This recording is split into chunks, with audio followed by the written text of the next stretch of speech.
राजकुमार और उनका सेवक छन्न को भी कथक के साथ लौट जाना चाहिए था, लेकिन उसने वापस जाने से मना कर दिया।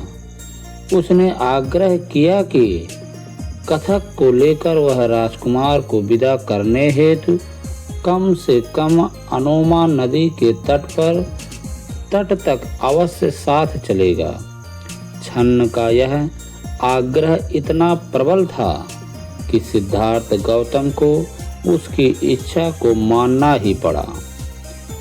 अंत में वे अनोमा नदी के तट पर पहुँचे। तब छन्न को संबोधित करके सिद्धार्थ बोले, अच्छे मित्र, इस प्रकार यहाँ तक मेरे साथ साथ आने से मेरे प्रति तुम्हारा स्नेह सिद्ध हो गया है। अपने स्वामी के प्रति तुम्हारे प्रेम ने मेरे संपूर्ण मन को जीत लिया है।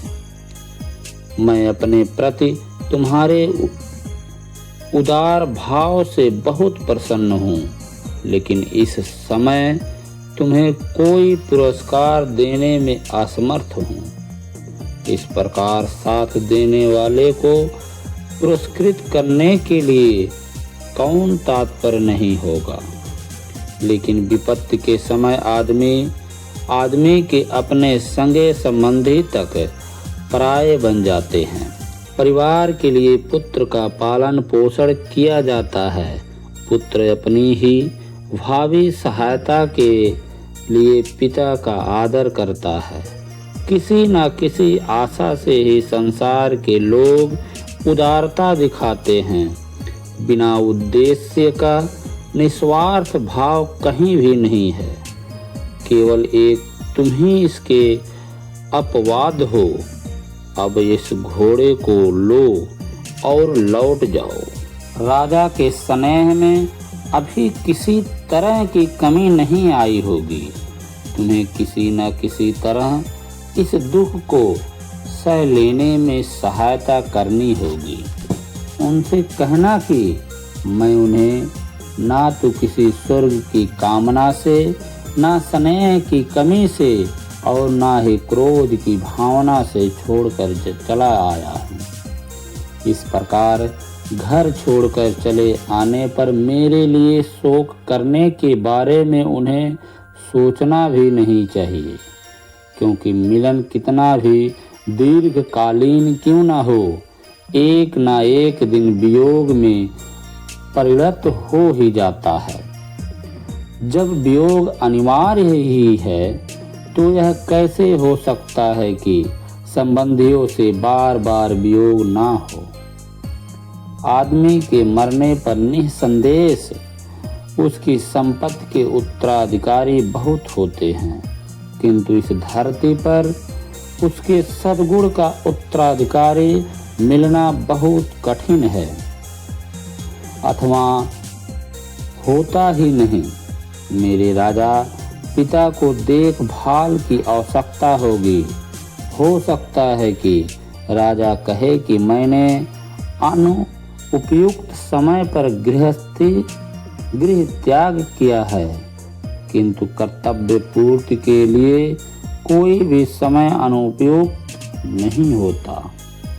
मित्र, मेरे पिता को इन शब्दों और ऐसे ही शब्दों से संबोधित करना और तुम ऐसा प्रयास करना कि वे मुझे याद ही ना कर सके। हाँ, मेरे माँ से भी कहना कि मैं पूर्णतया उसके स्नेह के आयोग सिद्ध हुआ। वह उदार व्यक्तित्व वाली हैं। उसकी उदारता के लिए शब्द ही नहीं हैं। इन शब्दों को सुनकर दुख में डूबे छन्न ने भावावेश में हाथ जोड़कर रूधे कंठ से कहा, स्वामी, यह देखकर कि आप अपने संबंधियों को वियोग दुख देकर जा रहे हैं, मेरा हृदय किसी नदी के कीचड़ में फंसे हुए हाथी के समान बैठा जा रहा है। आपका ऐसा गृह त्याग का संकल्प किसकी आंखों से अश्रु धारा ना बहेगा, चाहे उसका हृदय लोहा निर्मित ही क्यों न हो। स्नेह सिक्त हृदय का तो कहना ही क्या। कहाँ तो यह प्रसाद में ही रहने योग्य कोमलांग और कहाँ वह तीक्ष्ण कुशाघात से ढका तपस्या का वन। हे कुमार, आपका ऐसा निर्णय जानकर मैं अब दुख मग्न कपिल वस्तु में इस कथक घोड़े को वापस कैसे ले जा सकता हूँ।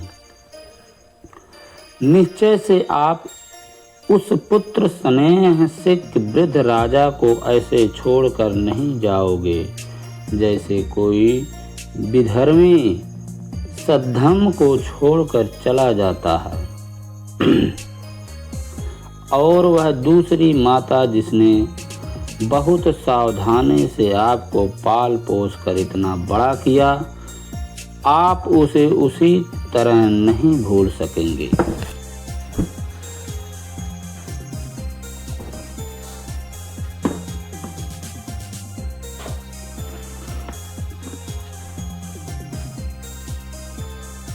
जैसे कोई कृतघ्न व्यक्ति उपकारी को भूल जाता है और आपकी उस पत्नी को जो गुणवती है, जो अपने परिवार के लिए यशस्वी है, जो पति के प्रति समर्पित है और जो एक बालक की माँ है। और हे धर्म तथा यश को सजोए रखने वाले आप यशोधरा के पुत्र को जो हर प्रकार से प्रशंसा का पात्र है, ऐसे नहीं छोड़ सकते हैं। जैसे कोई दुराचारी अपने गौरवपूर्ण यश का अपव्यय की तरह छोड़ देता है, अथवा स्वामी यदि आपने अपने राज्य और संबंधियों को त्याग देने का दृढ़ संकल्प कर लिया ही है, तो भी आप मुझे नहीं छोड़ोगे, क्योंकि आपके चरण ही मेरे शरण स्थल हैं। इस दग्ध हृदय के साथ मैं आपको इस प्रकार जंगल में अकेला छोड़कर नगर को वापस नहीं जा सकता। आपके बिना अकेले लौटने पर राजा मुझे क्या कहेंगे, अथवा मैं आपकी पत्नी को कौन सा शुभ समाचार कहूँगा। छन्न ने आगे कहा, आपका जो यह कहना है कि मैं राजा को आपके अवगुण सुनाऊं ताकि वह उस पर विचार करें या विश्वास कर ले, तो यदि यह निर्जलता के साथ तालू से सटे जिह्वा से आपके अवगुण कहने का प्रयास भी करूं तो वह इसे पसंद नहीं करेंगे। जो सदा करुणामय और जो दया करने में कभी असफल नहीं होता, यह योग्य नहीं कि उस स्नेह का परित्याग किया जाए। मुझ पर दया करे और लौट चले। छन्न के इन दुख भरे शब्दों को सुनकर सिद्धार्थ गौतम ने अत्यंत भद्रता से उत्तर दिया, छन्न मेरे वियोग से उत्पन्न होने वाले दुख का परित्याग करो। नाना जन्म ग्रहण करने वाले प्राणियों के लिए परिवर्तन अनित्यता अस्वाभावी है। यदि मैं स्नेह के कारण आज अपने संबंधियों का परित्याग ना भी करूं, तो भी एक दिन मृत्यु हमें एक दूसरे का परित्याग करने के लिए विवश कर देगी। मेरी जिस माँ ने मुझे इतना कष्ट और पीड़ा सहन करके जन्म दिया था, अब वह कहाँ है और मैं कहाँ हूँ। जैसे पक्षी बसेरे के लिए वृक्ष पर जाते हैं और बाद में उड़ जाते हैं, इसी प्रकार प्राणियों के मिलन का अंत अस्वाभावी है। जैसे बादल एकत्र होकर पुनः अलग अलग चले जाते हैं, ठीक उसी प्रकार मैं प्राणियों के मिलन और वियोग को समझता हूँ। और क्योंकि यह संसार इसी परस्पर एक दूसरे की वचना करता हुआ गतिमान है। इसलिए मिलन के समय किसी भी चीज़ को अपना समझ लेना ठीक नहीं, क्योंकि वह तो विभीषिका है, क्योंकि यह ऐसा ही है। इसलिए हे मित्र, शोक मत करो, बस चले जाओ। तुम्हारा स्नेह चिरकालिक है। अभी तो जाओ और बाद में लौट आना। बिना मुझे कुछ और कहे कपिलवस्तु के लोगों से जाकर कहना कि मेरे लिए अपने स्नेह को छोड़ दे और मेरा संकल्प याद करे। जब स्वामी और सेवक के बीच एक वार्तालाप को सुना तो उस श्रेष्ठ कथक अवश्य अश्व के अपनी जिह्वा से स्वामी के चरण चाटे और आंखों से गर्म गर्म आंसू गिराए। उस हाथ से जिसकी अंगुलियां छिल्ली से जुड़ी हुई थीं और जिस हाथ पर मंगल स्वाभाविक अंकित था, जिसकी हथेली अंदर की तरफ मुड़ी थी, गौतम ने उसे थपथपाया और एक मित्र की तरह संबोधित करते हुए कहा, कथक अश्रु मत बहा, सहन कर, तेरा परिश्रम शीघ्र ही फलीभूत होगा। जब छन्न ने देखा कि अब विदाई का समय आ गया है तो उसे तुरंत गौतम के वन्य वस्त्रों को नम्न किया। तब कथक और छन्न से विदा लेकर गौतम अपने मार्ग पर चले गए। छन्न ने जब देखा कि उसके स्वामी राज्य का ध्यान किए बिना साधारण परिवर्जक वेश में वन को जा रहे थे, तो वह सारथी अपने हाथ उठाकर जोर से विलाप करने लगा और जमीन पर गिर पड़ा। पीछे मुड़कर देखा तो वह एक बार फिर जोर जोर से रो पड़ा और उसने अपने हाथों से कथक घोड़े का आलिंगन किया। निराश और विलाप करते हुए वह अपनी वापसी यात्रा पर चल पड़ा। रास्ते में कभी वह विचार करता, कभी विलाप करता, कभी लड़खड़ाता तो कभी गिर पड़ता और इस प्रकार स्नेह हृदय से रास्ते पर चलने हुए नाना प्रकार की हरकतें कर रहा था। वह स्वयं नहीं जानता था कि वह क्या कर रहा था। छन्न की वापसी। इस प्रकार जब उसका स्वामी वन चले गया तो व्यथित छन्न ने मार्ग में अपने मन पर दुख का बोझ समाप्त करने का भरसक प्रयास किया। उसका दिल दुख से इतना भरा था कि जिस दूरी को वह भले कथक के साथ एक रात में पूरा कर लेता था, अब वह अपने स्वामी की अनुपस्थिति पर विचार करते हुए उसी दूरी को तय करने में उसने 8 दिन लगा दिए। कथक वैसे तो अभी भी धैर्य पूर्वक चला जा रहा था, किंतु वह अत्यंत क्लत था और उसका सारा उत्साह समाप्त हो गया था। यद्यपि वह अब भी अलंकारों से अलंकृत था, तो भी स्वामी की विदाई होने के कारण उसकी आभा समाप्त सी हो चुकी थी। जिस दिशा में उसका स्वामी गया था, उधर घूम घूम कर बड़े ही शोक समाप्त स्वर से बार बार हिनहिनाता था। यद्यपि वह बहुत भूखा था, तो भी उसने पहले की तरह रास्ते भर का घास चरी और ना ही पानी पिया। अंत में धीरे धीरे दोनों कपिलवस्तु पहुँचे, जो सिद्धार्थ के चले जाने के कारण एकदम सूनी दिख रही थी। वे दोनों सशरीर तो नगर में पहुँचे, किंतु उनका मन उसके पास नहीं था। जलाशय पुष्पित थे, वृक्ष फूलों से लदे हुए थे, किंतु नागरिकों के हृदय प्रसन्न नहीं थे। तेज भीन आंखों में अश्रु लिए हुए जब उन लोगों ने कपिलवस्तु में प्रवेश किया तो उन्हें सारा नगर शोक में डूबा हुआ प्रतीत हो रहा था। जब लोगों ने सुना कि शाक्य जात के उस गौरव को बिना साथ लाए ही वे दोनों थके हुए अकेले लौट आए हैं। तो लोग आंसू बहाने लगे।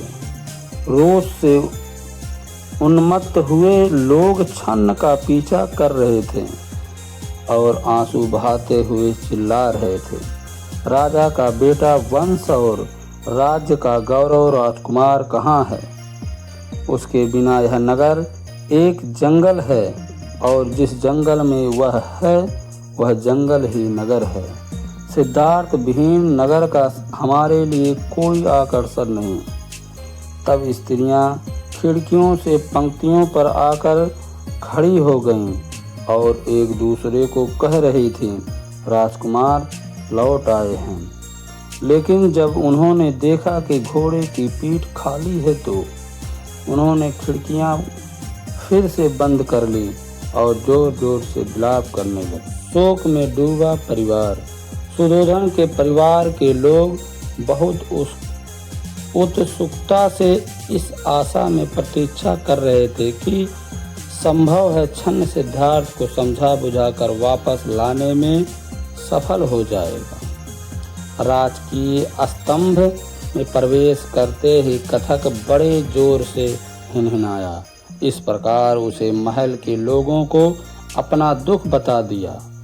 जो लोग राजमहल के भीतर भाग के पड़ोस में थे उन्होंने सोचा क्योंकि कथक हिनहिना रहा था इसलिए राजकुमार वापस आया होगा, और वे स्त्रियां जो दुख के मारे होश हवास भुला बैठी थीं अब वह प्रसन्नता के मारे राजकुमार को देखने की आशा में बड़ी तेजी से महल से बाहर आई।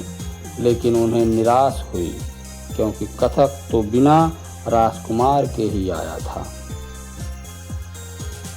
स्वयं का सारा संयम त्याग गौतमी चिल्लाया।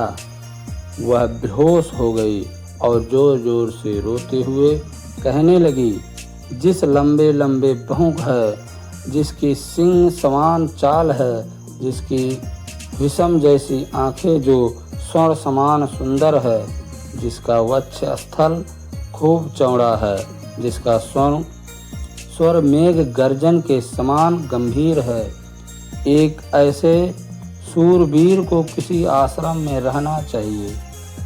यह यथार्थ में महत्वहीन वसुंधरा है क्योंकि वह उदार आचरण वाला सद्गुणी हमें छोड़कर चला गया है।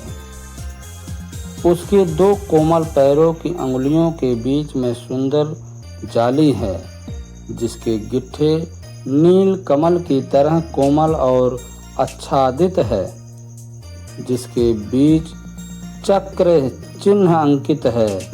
वह बन ही पगडंडी की कठोर भूमि पर कैसे चल सकेगा? वह शरीर जो महल की छत पर बैठने या आराम करने के योग्य हैं, जो मूल्यवान वेशभूषा तथा चंदन आदि के लेप से अलंकृत रहने योग्य हैं, वह मानव काया उन जंगलों में कैसे रहेगी जहाँ शीत, उष्णता और वर्षा का प्रकोप है, जिसे अपने कुलशील शौर्य बल पावन विद्या सौंदर्य और तरुण्य का गौरव था, जो हमेशा देने के लिए तात्पर्य था, लेने के लिए नहीं। वह किस प्रकार दूसरों से भिक्षा मांगेगा?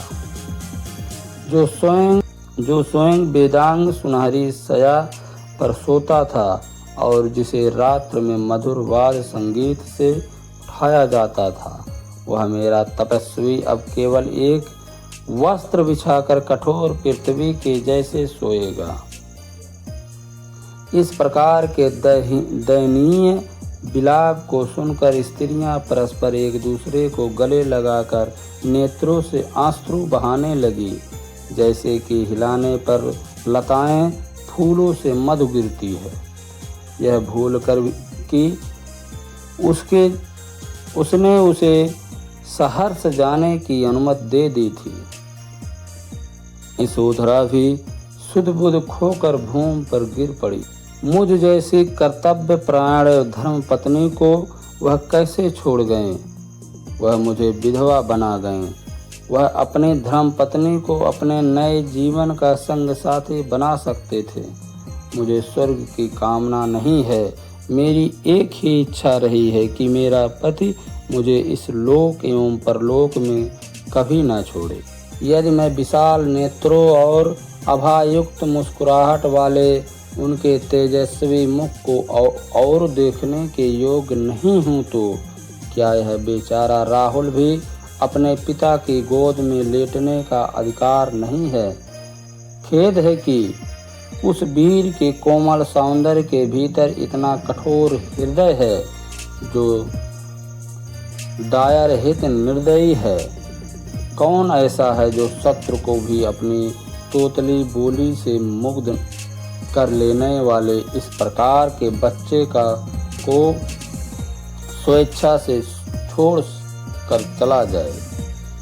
मेरा हृदय भी यथार्थ में अत्यंत कठोर है, शायद पत्थर का बना हुआ अथवा लोह निर्मित है, जो अपने प्रसन्नता योग तेजस्वी स्वामी के वनगमन पर अनाथवत छोड़कर चले जाने पर भी विद्रीय नहीं हुआ।